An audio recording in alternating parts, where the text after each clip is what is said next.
श्रोता प्रेमियों, मैं राम सागर शास्त्री आप लोगों के समक्ष रखने जा रहा हूं एक प्रसंग, प्रहलाद चरित्र।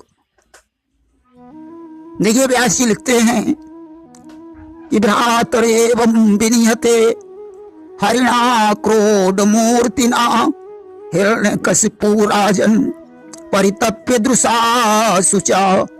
जिस समय भगवान ने 12 अवतार धारण करके हिरण्याक्ष को मार डाला तो हिरण्याकशिपु भाई के शोक में डूब गया और रोष में भर गया कि जब एक लहू है दोनों का तो आए क्यों कर जोश नहीं।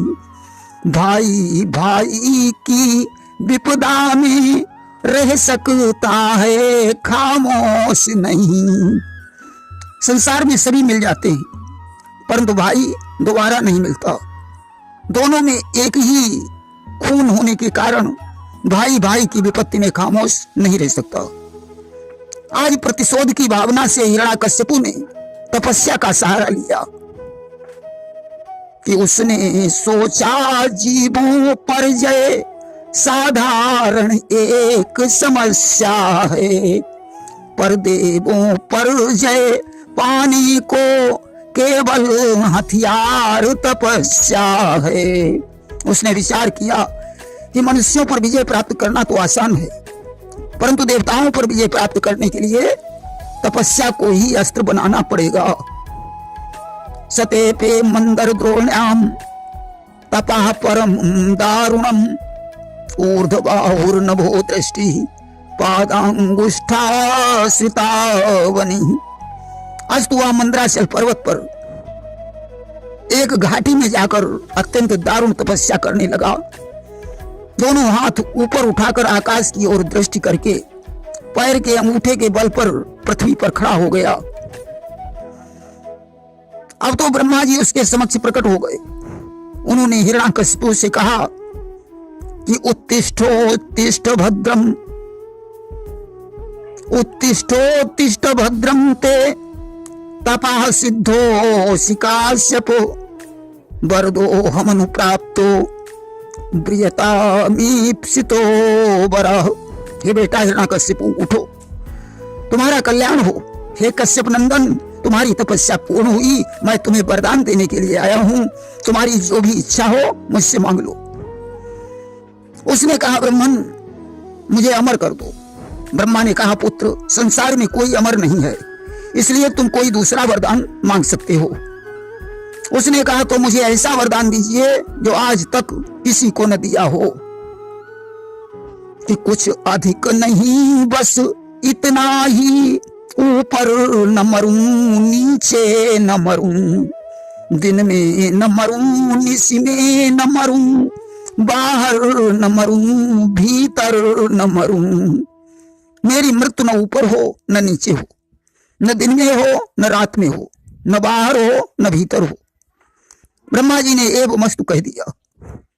उसने कहा, ब्रह्मन अभी हमारी बात समाप्त नहीं हुई है, और सुनो। हिरण्यकशिपु कहने लगा, दो यह भी वरदान, मार न पाए पशु कोई ना कोई इंसान। हमारी मृत्यु न किसी पशु से हो न मनुष्य से हो। ब्रह्मा जी ने एव मस्तु कह दिया।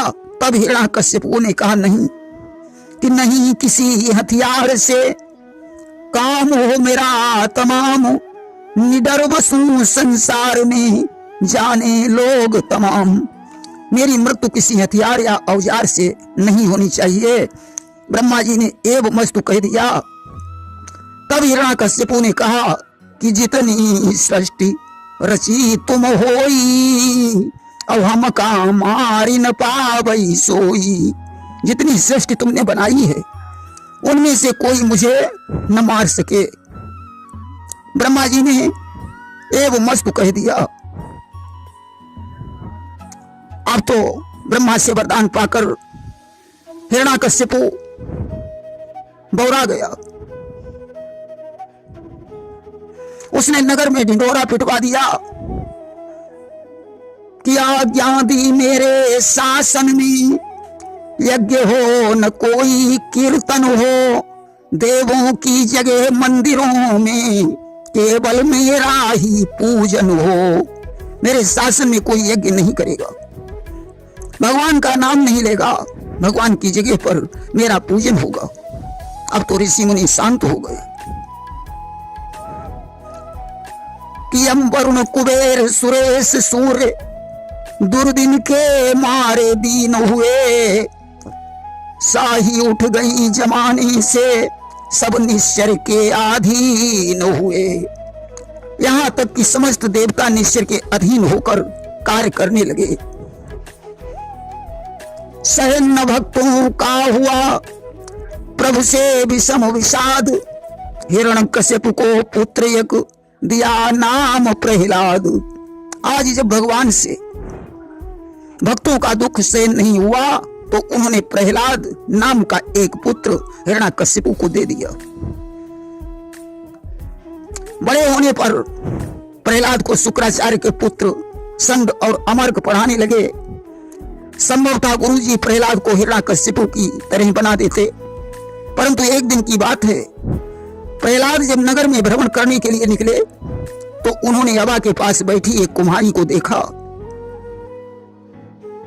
देखा कि कुम्हारी रो रो कर खुद को धिक्कार दे रही है। कुछ मांगती जाती है, ईश्वर का नाम ले रही है। कुम्हारी रो रो कर कह रही थी, हे प्रभु बच्चों को सुरक्षित रखना। प्रहलाद ने जाकर कहा, अरे बुढ़िया तू किसका नाम ले रही है? मेरे पिता को अगर पता चला वे तुझे फांसी पर लटका देंगे और तू रोकर क्या मांग रही है? कुमारी ने कहा, बेटा एक मलैया में बिल्ली के 4 बच्चे थे, मैंने धोखे से वह मलैया भी हवा में लगा दी, इसलिए मैं भगवान से प्रार्थना कर रही हूं कि हे प्रभु उन बच्चों को जीवित रखना। प्रहलाद ने कहा, बुढ़िया तू पागल हो गई है, भला इतनी आग में बच्चे कैसे जीवित रह सकते हैं? कुमारी ने कहा, बेटा मुझे पूरा विश्वास है कि भगवान उन बच्चों को अवश्य जीवित रखेंगे, कि वे लीलाधर अवश्य अपनी तुमको लीला दिखलाएंगे। देखना इसी ज्वाला में से बच्चों के प्राण बचाएंगे। प्रहलाद ने कहा, बुढ़िया सुबह मैं आऊंगा, आवा मेरे सामने खोलना। अगर बच्चे जीवित निकले तो मैं तुझे अपना गुरु मान लूंगा, अन्यथा पिताजी से कहकर तुझे फांसी पर चढ़वा दूंगा। अब तो ज्यों सवेरा हुआ प्रहलाद जी पहुंच गए। कुमारी ने रोते धोते हवा खोला, सारे बर्तन पके हुए हैं, परंतु जिस मलैया में बिल्ली के बच्चे थे उसमें आंच ही नहीं लगी। अब तो बच्चों को जीवित देखकर प्रहलाद कुमारिन के चरणों पर गिर पड़े, बोले, माता मुझे क्षमा करना, मेरे पिताजी धन के घमंड में अंधे होकर अपने को भगवान समझ रहे हैं, आज मुझे भगवान की शक्ति का पता चल गया है। चढ़ा वहीं प्रहलाद पर अचल राम का रंग, पढ़ने लिखने आदि का बदल गया सब ढंग। अब तो प्रहलाद का पढ़ने लिखने का ढंग ही बदल गया, वे राम नाम को ही पढ़ने लगे, यहाँ तक कि सभी बच्चों को उन्होंने राम का नाम सिखा दिया। अब तो सारे बच्चे राम राम पढ़ने लगे। गुरुजी ने प्रहलाद को बहुत डांटा फटकारा। प्रहलाद ने कहा, गुरुजी चाहे कुछ भी हो जाए मैं इस नाम को नहीं छोड़ूंगा। गुरुजी ने हिरण्यकश्यप से शिकायत की कि एकदा सुरराट पुत्र मंक मारो पिलालयन पप्रक्ष कथिताम वत्स मन्यते साधु यदु भवान।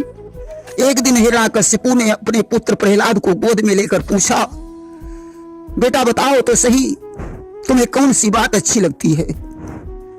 प्रहलाद ने कहा, पिताजी संसार के प्राणी मैं और मेरे के चक्कर में पड़े हैं, इसलिए उन्हें वन में जाकर भगवान की शरण ग्रहण कर लेनी चाहिए। भगवान की भक्ति 9 प्रकार की होती है। श्रवणम कीर्तनम विष्णु स्मरणम पाद सेवनम अर्चनम वंदनम दास्यम सख्यमात्म निवेदनम।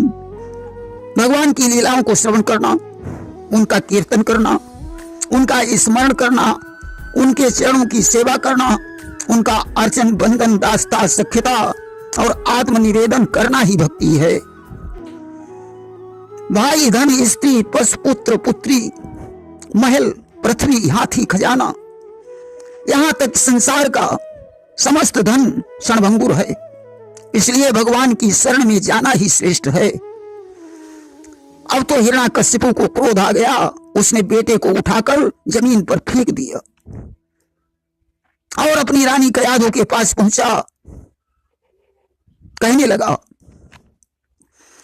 कि तुम मां हो अगर कुशल चाहो तो इसको वही असर दे दो, वरना यदि मेरी रानी हो तो इसको अभी जहर दे दो। तुम मां हो अगर कुशल चाहती हो तो इसको समझाओ कि विष्णु ही असली शत्रु है, और यदि नहीं मानता है तो इसे जहर देकर मार डालो। रानी ने प्रहलाद को बहुत कुछ समझाया। जब नहीं माना तो जहर का प्याला पिलाना ही पड़ा। प्रहलाद जहर पीकर भी नहीं मरा। हिरण्याकश्यप ने सोचा हो सकता है रानी की चालाकी रही हो, उसने शेष जहर नौकर को पिला दिया, नौकर मर गया। अब हिरण्याकश्यप ने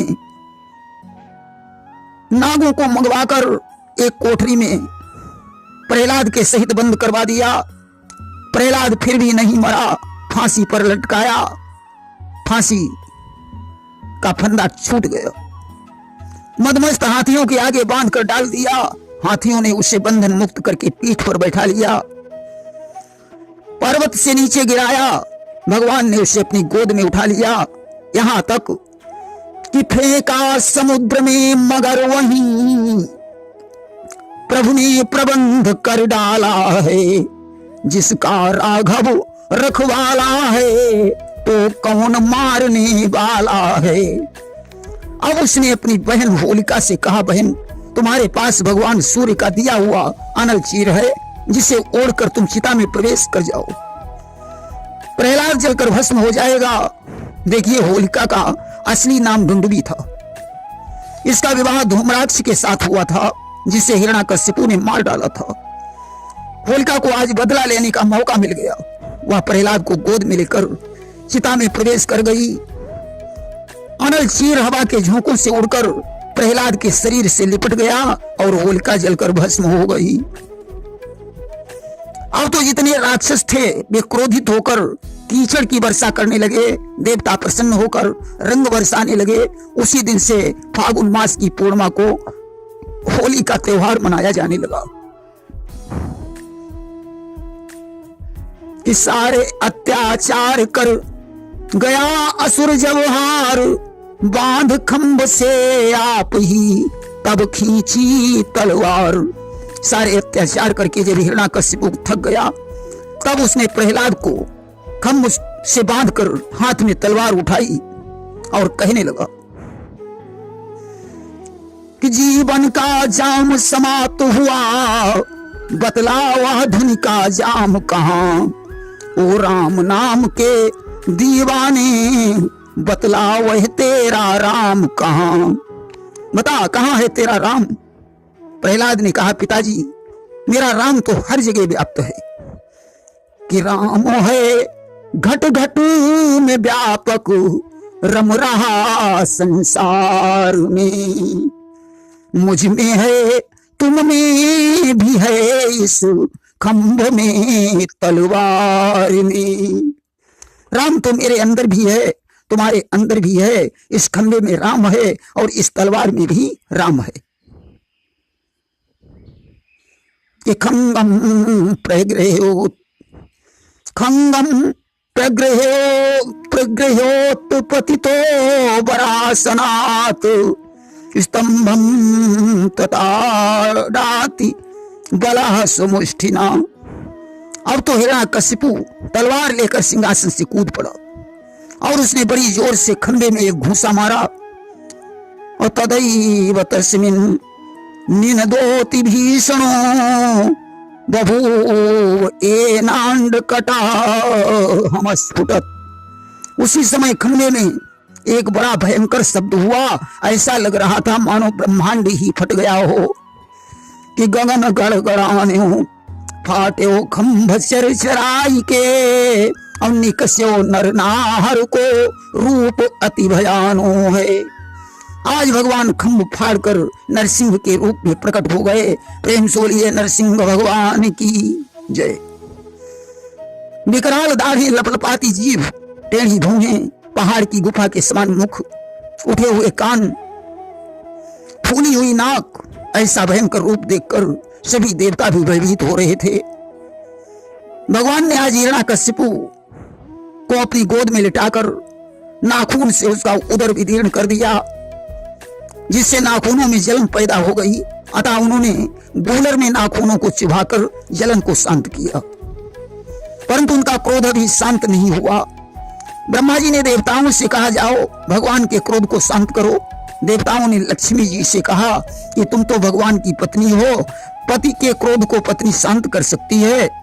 और सुनी कमला कानन कर धारा, अब हम ऐसे कबहु न रूप निहारा। लक्ष्मी जी ने अपने कानों पर हाथ रख लिया और कहा, मैंने भगवान का कभी ऐसा रूप नहीं देखा। अब ब्रह्मा जी ने विचार किया कि भक्त ही भगवान के क्रोध को शांत कर सकता है। प्रहलादम प्रेषयामास ब्रह्मावस्थित मंतिके, तात प्रसमयोपेहि सुपुत्रे कुपितम प्रभुम।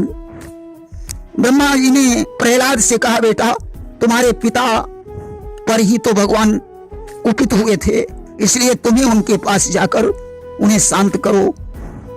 आज प्रहलाद ने हाथ जोड़कर भगवान की विनय की। भगवान ने प्रसन्न होकर प्रहलाद से कहा कि प्रहलाद भद्र भद्रं ते प्रीतो हम ते सुरोत्तमं, वरम वृणीस्वाभिमतं काम पूरोस्म्यहं नृणाम्। भगवान ने कहा, परम कल्याण स्वरूप प्रहलाद तुम्हारा कल्याण हो, मैं तुम पर अति प्रसन्न हूं, मुझसे वरदान मांग लो कि हरहु नाथ हमारे सब शोका, विमुख पिता पावई परलोका। प्रहलाद ने कहा, प्रभु यद्यपि हमारे पिता ने सारी जिंदगी आपसे द्रोह रखा, फिर भी हम चाहते हैं कि हमारे पिता को सुरलोक प्राप्त हो। भगवान ने कहा, प्रहलाद मैं तुम्हें वरदान देता हूं कि तुम्हारी 21 पीढ़ियों तक कोई नरक नहीं जाएगा। आज ऐसा वरदान देकर भगवान अंतर्ध्यान हो गए। प्रेम से बोलिए वृंदावन बिहारी लाल की जय।